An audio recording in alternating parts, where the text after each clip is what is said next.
중국의 해상 불법 조업 문제가 또 다시 떠오르고 있습니다.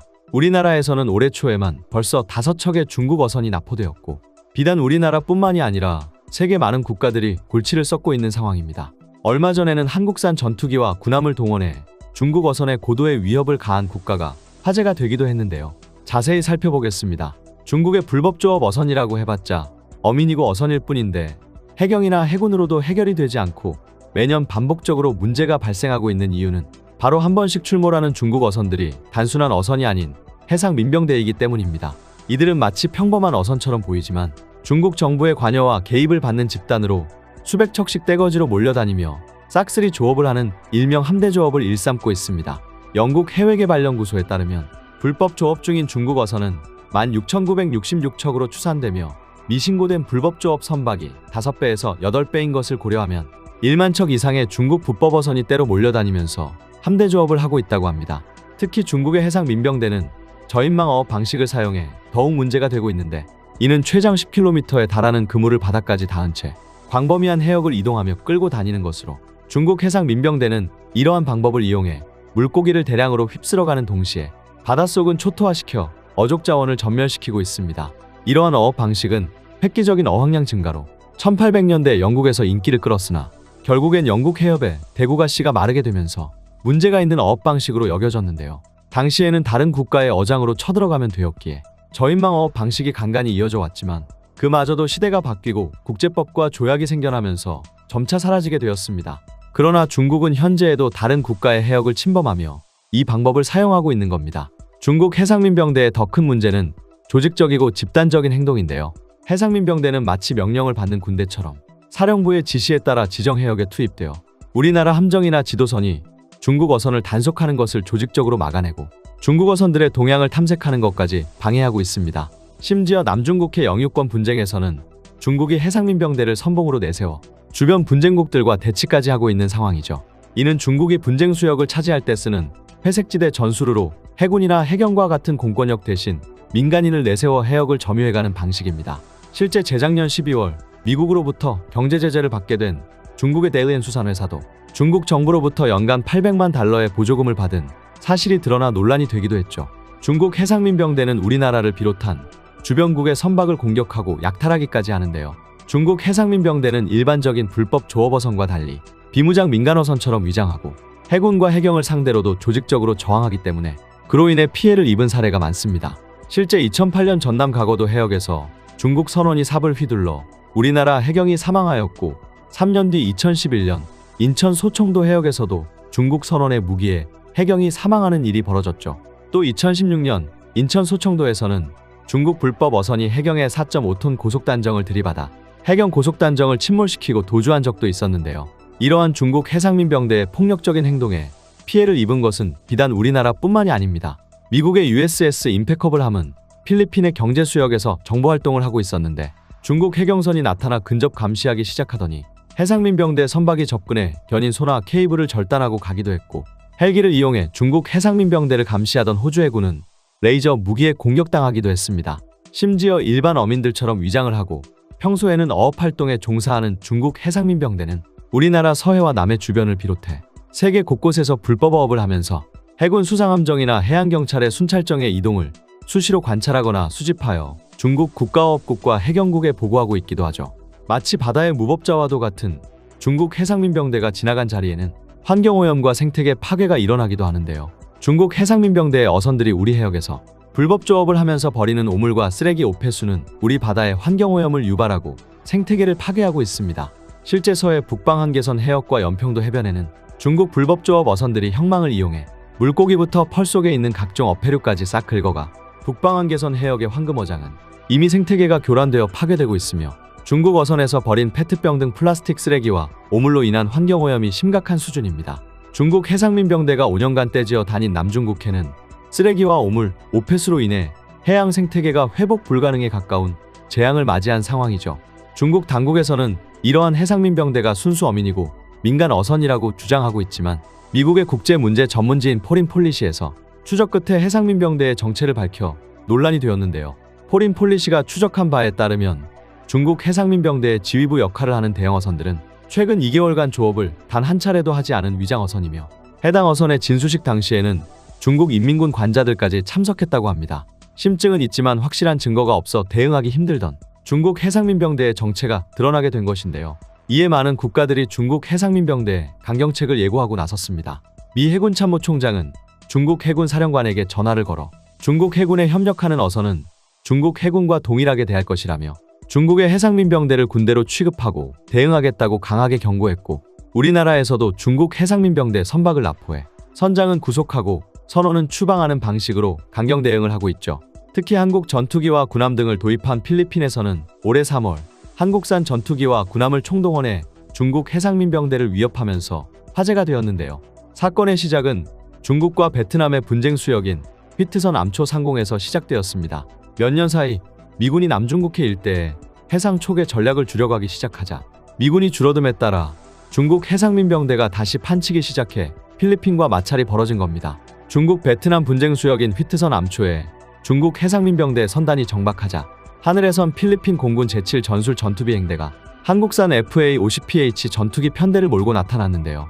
늘 그렇듯 대치만 할 것으로 예상되었지만 갑자기 필리핀 전투기 편대가 고도를 낮추기 시작하더니 빠른 속도로 초저공 비행을 하면서 중국 해상민병대 선박 바로 위를 스치듯 휩쓸었습니다. 무장 전투기가 빠른 속도로 스치듯 비행하는 것은 충격파를 제외하고도 그 자체로 엄청난 위협이고, 만약 민간 선박이 실제 피해를 입었다면 조종사는 국제적인 비난과 책임을 져야 할 정도인데요. 하지만 필리핀에서의 반응은 달랐습니다. 기지로 복귀한 조종사들은 징계는커녕 국방장관의 격려와 칭찬을 받고 재출격을 준비한 것입니다. 심지어 전투기 편대가 복귀하자마자 델핀 로렌자나 필리핀 국방장관은 공개석상에 나서 필리핀 주권 수역을 침범한 중국 어선들은 즉각 퇴거해야 한다. 필리핀은 어민과 자원을 보호하고자 모든 조치를 취할 것이라며 강경한 태도를 보였죠. 휘트선 암초는 국제법상 영토가 아닌 해저 지형에 불과하지만 필리핀과 중국, 베트남이 각각 영유권을 주장하며 다투고 있는데요. 지리적으로 보면 필리핀의 영토와 가깝고 필리핀의 배타적 경제 수역에 포함되어 있어 필리핀의 조업권이 있는 것이 마땅하지만, 올해 2월부터 중국 어선 250여 척이 때를 지어 정박하기 시작했습니다. 중국 해상민병대는 마치 적벽대전을 연상시키듯 250여 척의 어선을 이어 거대한 방벽을 이뤘고, 조업을 위해 해역을 찾은 필리핀 어선은 물론 필리핀 해경의 단속도 물리치고 있는 심각한 상황이죠. 필리핀은 정찰기를 통해 중국 선박들을 정찰한 결과 군복을 입은 인민군 병력을 발견했다고 하는데요. 이를 근거로 휘트선 암초에 있는 중국 어선들이 중국 해군의 통제를 받는 해상민병이라 여긴 필리핀은 분노를 드러냈습니다. 보고를 받은 두트레트 필리핀 대통령은 격분한 나머지 로렌자나 국방장관에게 강경 대응을 지시했고, 곧장 한국산 FA-50PH 전투기를 이용해 필리핀 공군 제7 전술 전투비행대가 출격했죠. 제7 전술 전투비행대는 필리핀 공군에서 유일하게 초음속 전투기를 운용하는 부대로 2017년부터 한국산 FA-50PH 전투기를 작전에 투입하기 시작했는데요.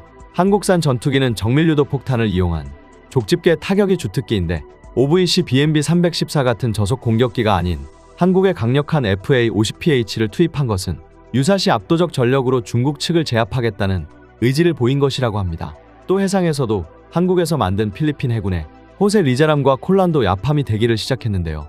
2800톤급 호위함 호세 리잘은 현대중공업이 우리 해군의 대구급 호위함을 바탕으로 건조한 것으로 필리핀 해군 작전사령부 예하 서부해상군에 배속되어 스프레틀리 군도 일대의 방위를 전담하며 필리핀 해군 최강의 성능을 자랑하고 있습니다. 호세 리자람을 보조하는 콜라도 야팜 역시 한국에서 만들어진 것으로, 콜라도 얌은 한국 해군 충주함으로 활약하다가 필리핀에 무상 공여된 초계함입니다. 필리핀군은 이 같은 무장과 해공군 입체 전력으로 중국의 도발에 강력하게 대응하고 있는데요. 그 이면엔 필리핀 전력을 한층 강화하는 데 기여한 한국산 무기체계가 있다는 분석이 나오며 한국산 전투기와 군함이 펼칠 활약에 세계 이목이 쏠리고 있습니다. 중국 해상민병대와 불법조업 문제는 우리나라 서해에서도 매우 심각한 문제인데요. 중국의 아나무인한 행동에 현명하게 대응하여 우리 해양자원을 잘 보존할 수 있기를 기대하면서 오늘 영상은 여기까지 하도록 하겠습니다.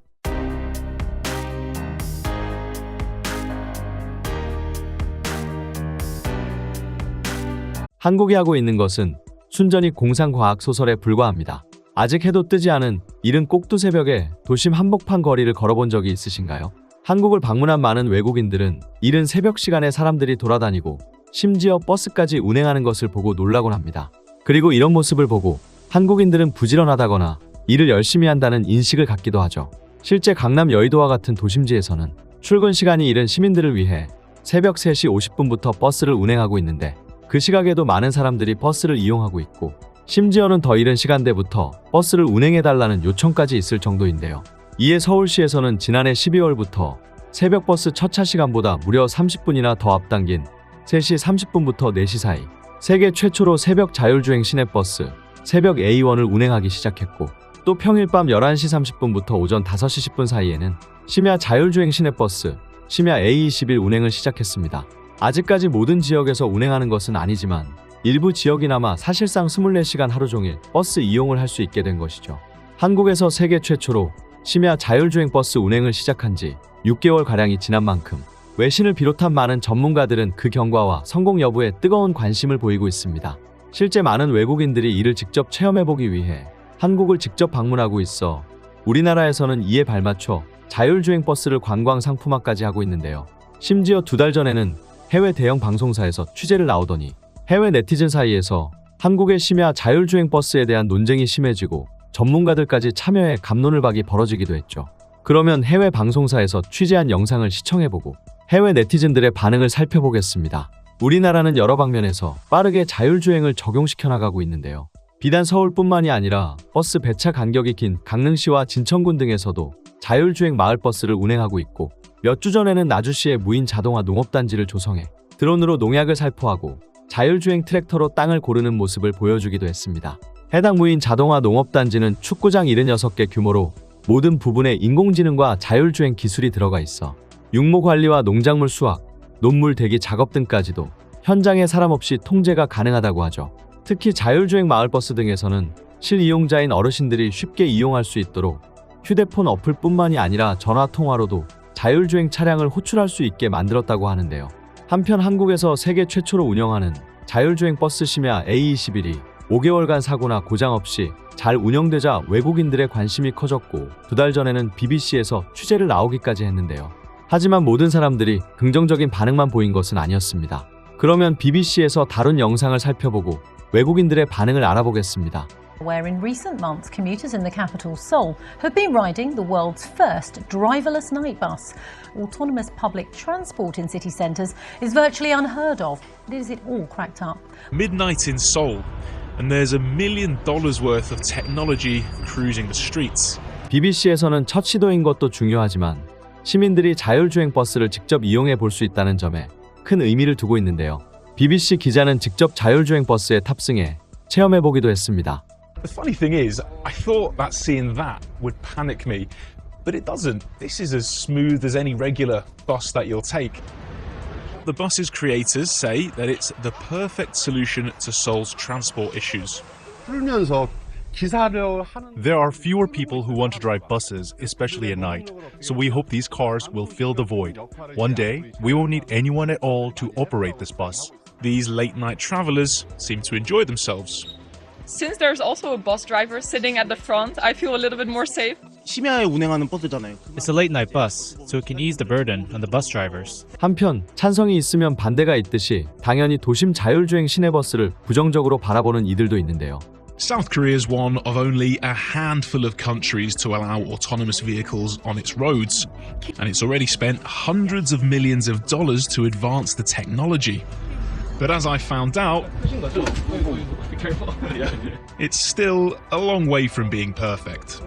The view that autonomous cars are our future is sheer science fiction and nonsense. On the street we have dogs, children, weather, and technology hasn't yet sorted all of that out. That may never ever be solved. South Korea is showing that driverless public transport does work, but only in limited circumstances and at considerable cost.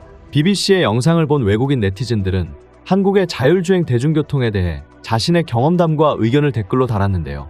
결국 전문가라는 사람은 자율주행은 결코 불가능한 공상과학이다라고 말하는데 몇 년 전 AI가 어떻게 인간 언어의 복잡성을 이해할 수 있겠냐며 같은 말을 한 일부 전문가가 생각납니다. 버스를 포함해 모든 대중교통이 자율주행으로 운전되는 미래를 상상해보세요. 결함이 생기거나 해킹을 당하면 교통이 마비되고 말 것입니다. 왜냐하면 더 이상 아무도 버스를 운전하는 방법을 모르기 때문입니다. 자율주행 대중교통은 매우 잘 관리되고 깨끗한 도로, 최첨단 기술, 매우 낮은 범죄율 등을 갖춘 일부 국가에서 작동할 수 있습니다. 일본, 한국, 싱가포르 및 기타 소수의 국가만 거기에 해당하죠. 그들은 모두 인구 문제를 가지고 있기 때문에 이러한 종류의 직업을 자율 시스템으로 쉽게 대체할 수 있을 것 같습니다. 거리에는 개, 아이들, 자전거가 있고 기술은 결코 그것을 해결하지 못할 것이라고요? 그러면 사람이 직접 운전하는 경우에는 거리의 개, 아이들, 자전거와 부딪히지 않나요? 내 사촌은 현재 치명적인 부상을 입고 병원에 입원해 있습니다. 어떤 여자가 아이들을 내려주는 스쿨버스를 추월하면서 과속을 했기 때문이죠. 만약 그녀의 차가 자율주행이었다면 아마도 스쿨버스를 추월하지 못했을 것입니다. 우리가 자율주행 기술을 사용할 수 없다는 근거로 이러한 주장을 펼치는 사람들의 어리석음은 믿을 수 없습니다. 자율주행차로 인한 사고는 물론 있을 것입니다. 그러나 기술의 결함보다는 인간의 실수로 인한 사고가 더 많을 것입니다. 일반적으로 운전할 때도 발생하는 급정차를 한번 한 것 가지고 무인 심야버스가 부족하다고 말하는 BBC가 부끄럽습니다. 그 외에는 어떠한 증거도 제시하지 못했습니다. 앞으로 대중교통회사는 자율주행 차량을 운전하고 모니터링할 수 있는 사람을 고용할 것입니다. 그날이 오면 장애인들은 집에서도 버스와 기차를 운전하는 등의 직업을 가질 수 있습니다. 독일에 있는 우리 대학에서는 무인 자동차 한 대를 개발하여 캠퍼스를 횡단했습니다. 하지만 관료주의 덕분에 적어도 앞으로 5년 동안은 실제 도로에서 주행할 수 없습니다. 최소한의 관료주의가 된다면 이러한 자동차와 기술을 더 빠르게 만들 수 있지만 독일에서는 대기업과 정부의 방해를 받게 됩니다. 나는 한국에서 11년 동안 살았고 아주 잘 알고 있습니다. 편리하고 안전하며 과학적이고 지루하지 않은 최고의 삶의 질을 누리고 있습니다. 그들은 중국인보다 더 똑똑하고 예의 바르고 깨끗합니다. 그들은 모든 면에서 다른 세상에 살고 있어요. 배움은 발전하는 길입니다. 결코 오랜 시간이 걸리지 않을 것입니다. 돈과 기술이 있으면 대부분의 문제는 결국 해결될 것이며 그 시기가 문제일 뿐입니다. 어떤 사람들은 무조건적으로 비관적입니다. 조만간이 아니라 50년 후에요? 컴퓨터는 계속해서 더 작아지고 더 강력해지고 더 저렴해지고 있습니다. 자율주행이 순수 공상과학일 뿐이라고 비판한 사람은 몇 년 안에 묻힐 것입니다. 그렇게 말하는 사람은 원시인입니다. 얼마나 많은 공상과학 소설이 현실로 다가오고 AI의 발전과 자동화를 둘러싼 기타 기술이 개발되고 있는지는 시간 문제입니다. 모든 것이 먼저 시작되어야 잠재력과 발전을 볼 수 있습니다. 혁신의 첫 발을 내디딘 한국에 박수를 보냅니다. 그러면 오늘 영상은 여기까지 하도록 하겠습니다. 영상이 마음에 드셨다면 구독과 좋아요, 알림 설정 부탁드립니다. 끝까지 시청해주셔서 감사합니다.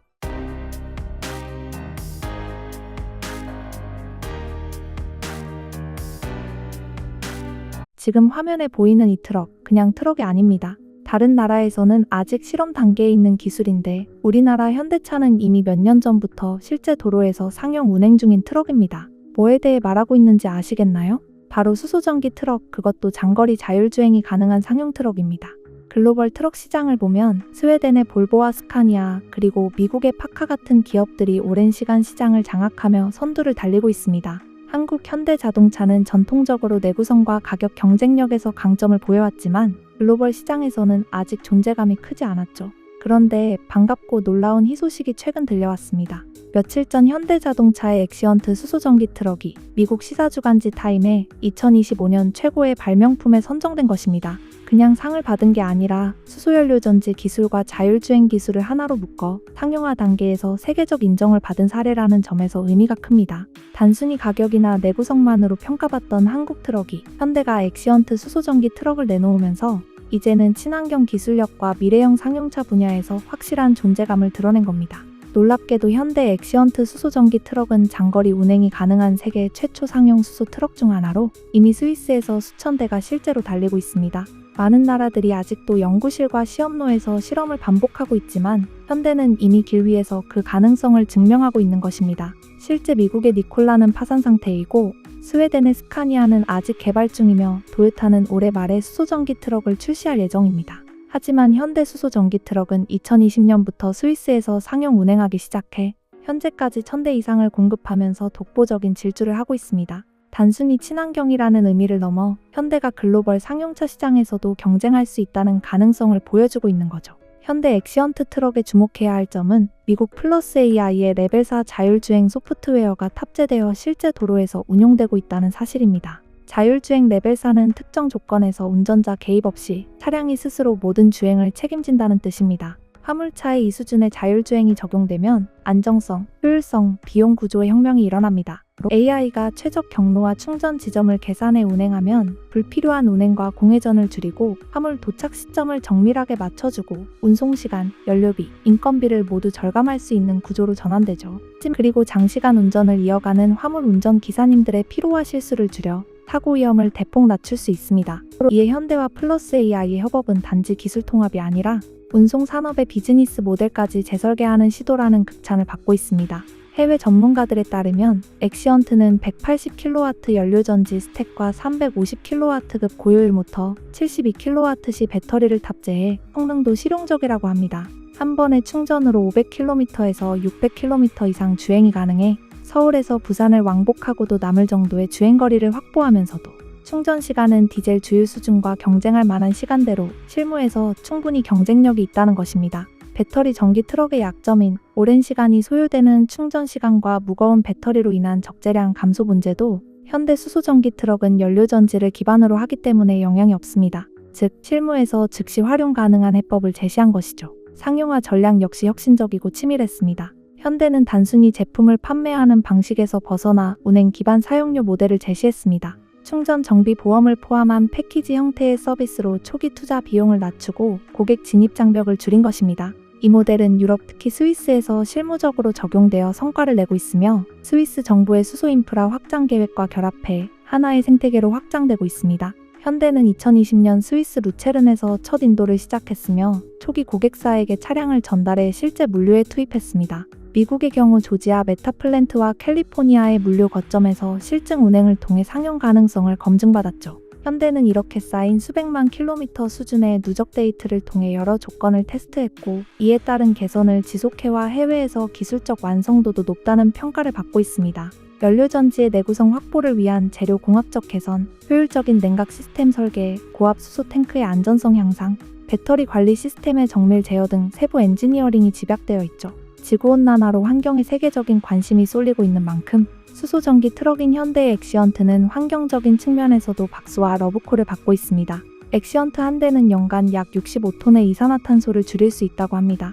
만약 1600대 규모로 보급된다면 연간 10만 톤 이상의 CO2 절감 효과가 발생하는 것입니다. 물론 경쟁은 치열합니다. 미국과 유럽, 일본 등 여러 국가는 배터리 전기 트럭과 수소 하이브리드 등 다양한 솔루션을 연구 중입니다. 그리고 이것은 우리나라의 자랑이 되어가고 있습니다. 우리 기술진과 엔지니어들이 오랜 시간 쌓아온 역량으로 실전 수준의 상용화 솔루션을 만들어낸 결과입니다. 연구실에서 나온 아이디어가 아니라 현장의 문제를 해결하는 제품으로 완성된 것입니다. 우리는 때로 외국 기술을 부러워하기도 하고 비교하기도 합니다. 하지만 이번 사례는 우리가 세계화 경쟁의 압도적인 선두를 차지할 수 있다는 것을 보여주는 분명한 증거입니다. 앞으로의 확산 가능성도 큽니다. 배터리 전기 트럭은 도심 및 단거리 물류에 적합하지만 장거리에는 효율이 낮기 때문에 수소 기반에 관심이 쏟아지고 있습니다. 북미와 중국 등 대시장 진출은 시간 문제이며 현지 파트너십과 인프라 투자만 이루어진다면 수요는 빠르게 늘어날 것입니다. 특히 물류업계는 연료비와 운용 효율에 민감하기 때문에 명확한 경제적 이익을 제공하는 솔루션에는 빠르게 반응합니다.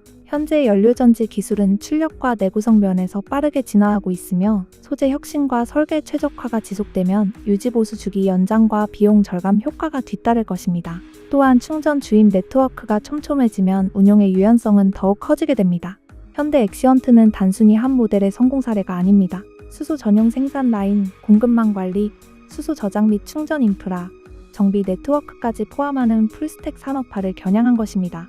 예를 들어 수소 충전 인프라 구축은 단기적 투자로 끝나지 않고 지역 경제의 새로운 일자리를 창출합니다. 충전소 설치와 유지 보수, 수소 생산 공정에 이르는 전 과정에서 다양한 전문 인력이 필요해지고 이는 곧 산업 내 고용 창출로 이어집니다. 경제적 측면에서도 장기 운영 비용 전망이 유리합니다. 수소 연료의 단가가 지속적으로 하락하고 연료 전지의 효율 개선이 이어지면 총 보유 비용 측면에서 경쟁력이 더욱 높아집니다. 초기 투자 비용은 서비스 모델을 통해 상당 부분 완화할 수 있고 운영 단계에서의 연료비 절감과 효율성 향상은 화주에게 직접적인 이익을 줍니다. 안전성에 대한 우려도 많이 제기되지만 현대는 고압 수소 탱크의 다중 안전 시스템과 충돌 시 자동 차단 장치, 고감도 센서 네트워크로 위험 가능성을 최소화했습니다. 수소는 저장과 취급에 엄격한 기준이 필요하지만 이미 항공과 산업 현장에서는 유사한 고압가스 취급 경험이 풍부하고 이를 상용차에 적용하는 기술적 역량이 성숙해가고 있습니다. 현대는 이미 시제품 단계에서 얻은 데이터를 통해 차기 모델을 설계하고 있고 2030년대에는 더욱 고효율, 저비용의 수소 상용차 라인업을 목표로 하고 있습니다. 그동안 쌓은 실전 경험은 경쟁사들이 따라잡기 어려운 귀중한 자산이 됩니다. 마지막으로 이 기술이 우리 사회에 주는 의미를 강조하고 싶습니다. 단순히 자동차 한 대의 문제가 아니라 산업 구조 전반을 바꾸는 힘을 가지고 있다는 점입니다. 앞으로 우리나라의 현대 수소전기 트럭이 세계 시장을 이끌어가기를 기대합니다.